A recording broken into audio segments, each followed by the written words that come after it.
5 жашар бала апасы жана эжелеринин өлгөнүн билбей жанында жата берген. Кочкор районунда иске уланган 4 адам каза болду. Окуя болжол менен 19-декабрга караган түнү болгон. Жалпы 5 адам ууланып, анын кесепетинен жаш келин 3 кызы менен чогуу каза болгон. Ал эми 5 жаштагы бала ооруканага түшкөн. Нарын облустук ички иштер башкармалыгы бул окуяны тастыктап, милицияга маркум келиндин агасы кайрылганын билдирди. Маркумдарга үстүнөн кароо жүргүзгөндө күч колдонулганы аныкталган эмес. Учурда тиешелүү экспертиза дайындалды. Аман калган 5 жаштагы баланын абалы жакшы. Жакынкы убакта ооруканадан чыгарылат. Күбөлөрдүн айтымында каза болгон келин жалгыз бой эне болгон. Ал балдары менен теңдик айылында турчу. Агасы телефон чалса албайт, эртеси чалса да албайт. Жолдон өтүп бара жатканда үйүнө кайрылып, эшикти каккыласа 5 жаштагы баласы ачкан экен. Ошондо булардын каза болгон күнү белгисиз болууда, деди тургундар. Чүйдө 74 жаштагы аял өрттөн каза болду. Чүйдө өрттүн айынан 1 адамдын өмүрү кыйылды. Өзгөчө кырдаалдар министрлигинен 22-декабрда кабарлагандай, Кырсык Москва районуна караштуу Ак суу айылында болгон. Жалпы аянты 40 чарчы метр үй өрттөнүп, Кырсыктын кесепетинен 74 жаштагы аял каза болду. Өрттүн себеби такталууда. Жалпысынан соңку 1 күн ичинде республиканын аймагында 17 өрт катталып, тилсиз жоо менен 19 өрт өчүрүүчү бөлүм алышты.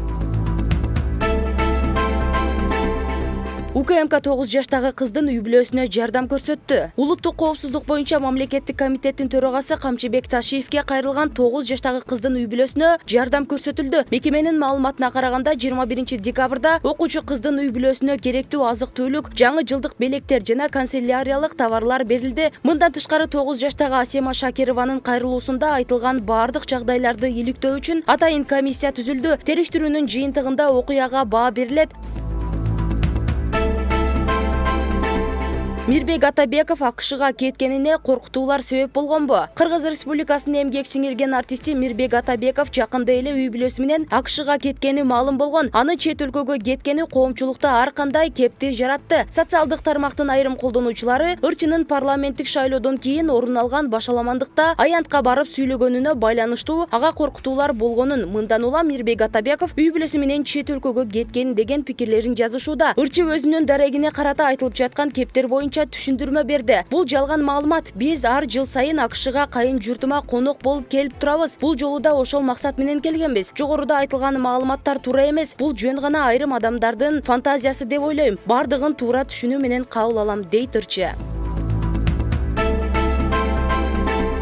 Россияга билет баасы 65 000 сомго чыкты. Россияга иштегени барам деген кыргызстандыктардын чөнтөгүндө 40-60 000 сому болушу керек. Ансыз жетүү мүмкүн эмес. Ушу тапта билет баасы качан арзандап, кошумча каттамдар качан ачылаары белгисиз. Мындай жагдай чет жакта иштеп жан баккан мекендештерди чоң түйшүккө салууда. Спутник Кыргызстан агенттиги учурда Россияга баруунун жол акысы жана андан жаралган көйгөйлөргө баам салды. Россия, Туркия, Бириккен Араб Эмирлиги, Казакстан, Өзбекстан өлкөлөрү Кыргызстан менен каттамдарын жарым-жартылай жандантты. Анын ичинде кыргыз мигранттарынын басымдуу бөлүгү орун очо калган. Россия менен аптасына 2 гана каттам аткарылууда. Кыргызстандыктар жума күнү Бишкектен Аэрофлот жана Авиатрафик компаниясынын самолеттору менен Москвага учуп жатат. Башка күндөрү чартердик рейстер менен россиялыктар, үй бүлө мүчөсү Россия жараны болгондор дарланууга жана дипломатиялык сапарга бара алышат. Чартердик каттамдарга билет баасы 27 000 сомдон жогору, бизнес класстарга 70 000ден 180 000 сомго чейин алышууда. Анын арасында кандайдыр бир себептер менен учпай калган, же баргандан кийин артка кайтарып акчасы күйүп кеткендер бар. Ал эми Кыргызстандын жарандарын ташыган каттамдарга бир билеттин баасы 65 000 сомго чыкты. 1-2 ай мурун алса 40 000 сомдон тегерегинде болот. Бул учактар Бишкектен Москвага гана учат. Азыр 30 000 сомдук билеттер арзан деп саналып калды. Пандемияга чейин 10-15 000 сом эле болчу. Ошого карабай сатып алгандар көп. Ал эми акчасы жетпей кете албай жүргөндөр да көп, деп түшүндүрөт авиакасса кызматкери. Ошол эле учурда ал Туркия, Стамбул, Анталия шаарларына билет баасы 12-15 000 сомдун айланасында болуп жатканын кошумчалады.